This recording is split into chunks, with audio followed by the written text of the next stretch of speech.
মামুনের প্রতি আপনি আবার ধর্ষণ অভিযোগ এনেছেন, স্বামীর অধিকার প্রয়োগ করেছেন কেন? কেউ অপরাধ করলে সেটার প্রতি তো অভিযোগ আনতেই হবে।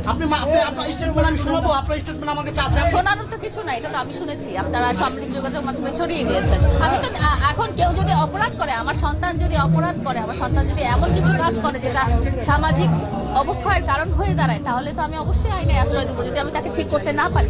সন্তানের প্রতি তাহলে মা কিভাবে ধর্ষণের অভিযোগ? আপনি এমন সন্তানের মতো মানে বলতে বোঝানো হয়েছে সন্তানকে যেভাবে আগলে রাখে আদর করে, সেভাবে সন্তানের মতো মানেই যে সন্তান হয়ে গেল এরকম।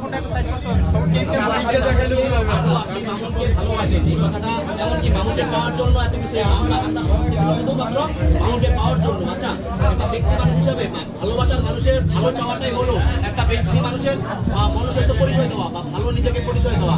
সেখানে আপনি মামুনকে ভালোবেসে তাকে মামলা হামলা দিয়ে তাকে জেলখানায় কারাগারে পাঠাচ্ছেন, এই বিষয়টা আপনি কেমন ভাবে দেখছেন? আমি বলতে চাই, একটা মানুষ অপরাধ করতেই পারে। অপরাধ সেটা একবার হতে পারে, দুইবার হতে পারে, তিনবার হতে পারে, তখন আপনারা সেটা ভুল বলতে পারেন। কিন্তু সেটা যখন বারবার হয়ে আসে এবং সেটা যখন শুধরানোর মতো তার কোনো গাইড থাকে না, বা সেটা একজন না, সেটা সে আরো অনেকজনের সাথে করে থাকে, তাহলে সেটা অপরাধ এবং সেটা থামানোর জন্য আইনের আশ্রয় নেওয়া দরকার। এবং বাংলাদেশের আইন এভাবেই ক্রিয়েট করা হয়েছে, বানানো হয়েছে, এটা আমি বানাইনি, এটা যুগ যুগ থেকে হয়ে আসছে যে অপরাধীকে সংশোধন করার জন্য তাদের নিয়ম আছে বা আইন প্রণয়নের ব্যবস্থা আছে।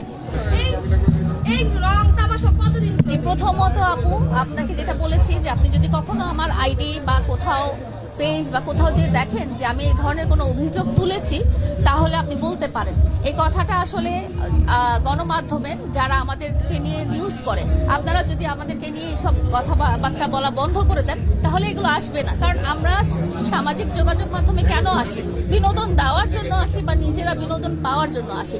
আপনারা যদি এই ধরনের উস্কানিমূলক কথাগুলো যদি আমাদের কাছ থেকে না বের করেন, তাহলে তো আমরা বলি না। আমি তো নিজে ডেকে কাউকে বলছি না। আপনি যদি দেখেন রিসেন্ট ঘটনার যে একটা হলো, যে আমার অগোচরে আমাকে নিয়ে লাইভ করা হলো আমার ব্যক্তিগত মোমেন্টে, সেটার পরে কিন্তু আমি ইন্টারভিউ দিতেই চাইনি এবং পুরো 1.5 দিন আমি কারোর সাথে কোনো কথাই বলতে